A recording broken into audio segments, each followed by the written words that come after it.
Pernahkah kamu melihat sebuah rumah yang sangat indah, bersih, dan rapi dari luar? Catnya baru, tamannya terawat, dan setiap sudutnya terlihat sempurna. Tapi, bagaimana jika di dalam rumah itu berantakan, kotor, bahkan rusak? Tentu saja, keindahan luar itu akan terasa hampa, bukan? Rumah itu tidak akan nyaman dihuni, dan keindahan luarnya hanya sekadar topeng. Konsep yang sama berlaku untuk diri kita, seperti yang diajarkan dalam tasawuf. Pernyataan, bersihkanlah batinmu sebelum engkau membersihkan lahirmu. Karena keindahan batin adalah pondasi keindahan lahir, mengajak kita untuk memahami bahwa kecantikan atau kebaikan sejati dimulai dari dalam diri. Apa itu batin dan lahir dalam diri kita? Bayangkan tubuh kita sebagai lahir, penampilan fisik kita, cara kita berpakaian, bahkan senyum yang kita tunjukkan kepada orang lain. Ini adalah apa yang orang lain lihat dari luar. Sedangkan batin adalah dunia di dalam diri kita. Ini adalah hati kita, pikiran kita, niat kita, perasaan kita, dan semua sifat-sifat yang tidak terlihat oleh mata telanjang. Apakah kita sabar, jujur, pemaaf, atau justru iri hati, pemarah, dan pendendam? Semua itu adalah bagian dari batin kita. Mengapa batin harus dibersihkan dahulu? Sama seperti rumah yang akan rapuh jika pondasinya tidak kuat, keindahan lahir kita juga akan goyah jika batin kita tidak bersih. Kita bisa saja berpakaian rapi, berbicara santun, dan tersenyum ramah. Tapi, jika di dalam hati kita menyimpan dendam, iri hati, atau niat buruk, maka semua itu akan terasa palsu.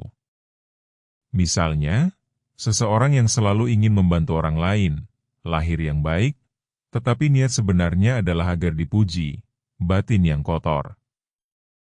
Atau seseorang yang berbicara manis, lahir yang baik, padahal di belakang suka membicarakan keburukan orang lain, batin yang kotor.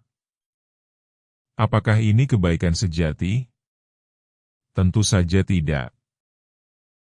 Membersihkan batin berarti kita berusaha membuang sifat-sifat buruk dari hati kita, seperti kesombongan, iri hati, marah, dengki, tamak, dan rasa benci. Kita menggantinya dengan sifat-sifat mulia seperti ikhlas, sabar, syukur, rendah hati, kasih sayang, dan pemaaf. Ini adalah pekerjaan yang jauh lebih sulit daripada sekadar membersihkan tubuh atau merapikan pakaian. Ini membutuhkan kejujuran pada diri sendiri dan usaha yang sungguh-sungguh. Batin yang indah, lahir pun mengikuti. Ketika batin kita bersih dan dipenuhi dengan kebaikan, maka secara otomatis akan terpancar keluar. Keindahan batin ini akan menjadi pondasi yang kuat bagi keindahan lahir. Seseorang yang tulus dan ikhlas akan memancarkan aura kedamaian dan kebaikan, bahkan tanpa perlu berkata-kata. Senyumnya akan terlihat tulus, perilakunya akan mencerminkan kejujuran, dan tutur katanya akan menyejukkan. Orang lain akan merasa nyaman dan tenang berada di dekatnya. Ini adalah keindahan sejati yang datang dari dalam.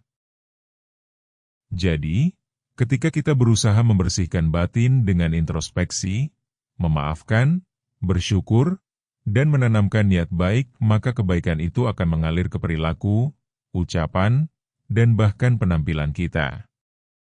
Kita akan menjadi pribadi yang utuh, yang keindahan luarnya sejalan dengan keindahan di dalam dirinya. Singkatnya, ajaran tasawuf ini mengingatkan kita untuk tidak terjebak pada penampilan semata. Fokuslah pada memperbaiki diri dari dalam, karena dari situlah akan terpancar keindahan dan kebaikan yang hakiki, yang akan bertahan lama dan memberikan manfaat bagi diri sendiri serta orang di sekitar kita. Bagaimana menurutmu? Apakah kamu merasakan perbedaan antara seseorang yang tulus dan seseorang yang hanya berpura-pura baik?